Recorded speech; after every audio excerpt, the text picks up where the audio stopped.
রাসূলুল্লাহ সাল্লাল্লাহু আলাইহি ওয়াসাল্লাম বলেছেন, কিয়ামত সংঘটিত হবে না যতক্ষণ পর্যন্ত না রোমীয় সেনাবাহিনী আমাক অথবা দাবিক নাহরের কাছে অবতীর্ণ হবে। তখন তাদের মোকাবিলায় মদিনা থেকে এই দুনিয়ার সর্বোত্তম মানুষের একদল সৈন্য বের হবে।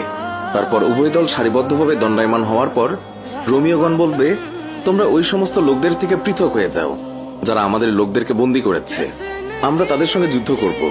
তখন মুসলিমগণ বলবে, আল্লাহর শপথ, আমরা আমাদের ভাইয়ের থেকে কখনো সম্পর্ক ছেদ করব না। পরিশেষে তাদের পরস্পর যুদ্ধ হবে। এই যুদ্ধে মুসলিমদের 1/3 সৈন্য পলায়ন করা হবে এবং আল্লাহ তাআলা কখনোই তাদের তওবা গ্রহণ করবেন না।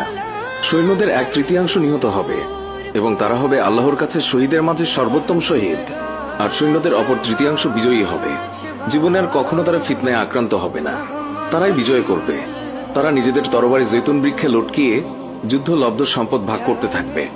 এমত অবস্থায় তাদের মধ্যে শয়তান উচ্চস্বরে বলতে থাকবে, দাজ্জাল তোমাদের পেছনে তোমাদের পরিবার পরিজনের মধ্যে চলে এসেছে। এই কথা শুনে মুসলিমরা সেখান থেকে বের হবে, অথচ এই ছিল মিথ্যা সংবাদ।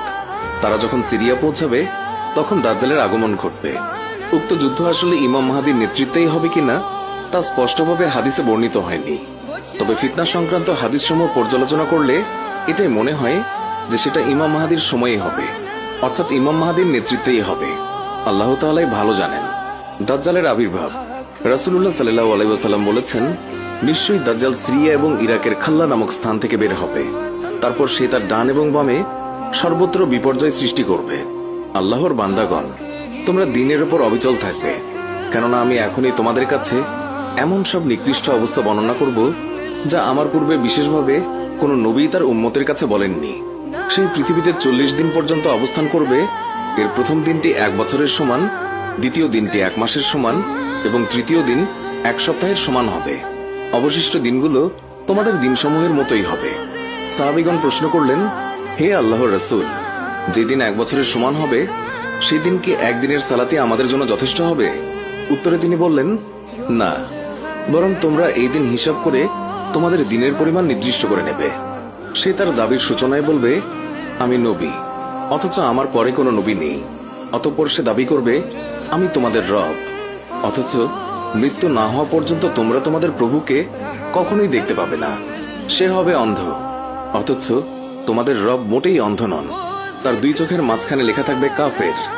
শিক্ষিত এবং অশিক্ষিত প্রত্যেক মুমিন ব্যক্তি এই লেখাটি পড়তে সক্ষম হবে। দাজ্জালের অনাসৃষ্টির মধ্যে একটি হচ্ছে তার সাথে জান্নাত এবং জাহান্নাম 2 থাকবে, তবে তার জাহান্নাম হবে জান্নাত এবং তার জান্নাত হবে জাহান্নাম। যে ব্যক্তি তার জাহান্নামের বিপদে পতিত হবে সে যেন আল্লাহর সাহায্য প্রার্থনা করে এবং সূরা কাহফের প্রথমাংশ তিলাওয়াত করে, তাহলে সেই জাহান্নাম হবে তার জন্য শীতল এবং আরামদায়ক।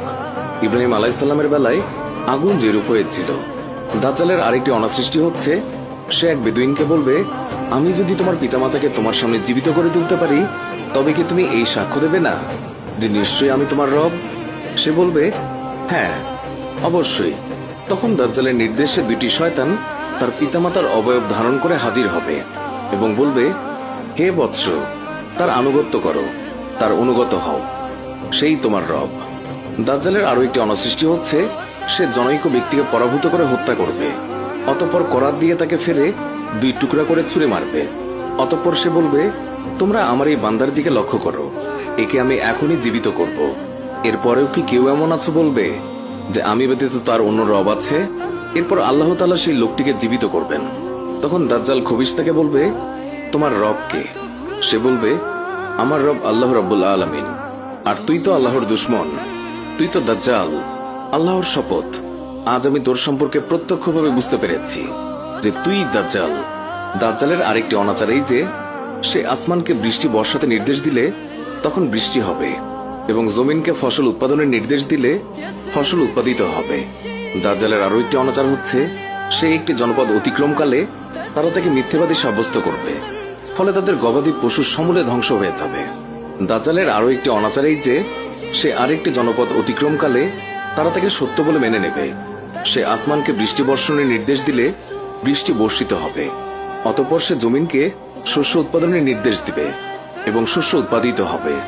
জমিন পর্যাপ্ত ফসলাদি, ঘাসপাতা এবং তৃণলতা উৎপন্ন করবে। এমনকি তাদের গবাদি পশু সেদিন সন্ধ্যায় মোটা তাজা এবং উদর পূর্তি করে দুধের স্তন ফুলিয়ে ফিরে আসবে। অবস্থা এই হবে, সে গোটা দুনিয়া চষে বেড়াবে এবং তা তার পদানত হবে। মক্কা এবং মদিনা ব্যতীত এই দুই শহরের প্রবেশদ্বারে উন্মুক্ত তরবারি সহ সশস্ত্র অবস্থায় ফেরেশতারা মোতায়েন থাকবেন।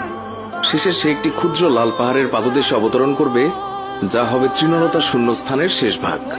এরপর মদিনা তার অধিবাসী সহ 3 বার প্রকম্পিত হবে। ফলে মুনাফিক নারী পুরুষ মদিনা থেকে বের হয়ে দাজ্জালের সাথে যোগ দেবে। এইভাবে মদিনা তার ভেতরকার নিকৃষ্ট ময়লা দূরীভূত করবে, যেমন ভাবে হাঁপড় লোহার মরিচা দূর করে।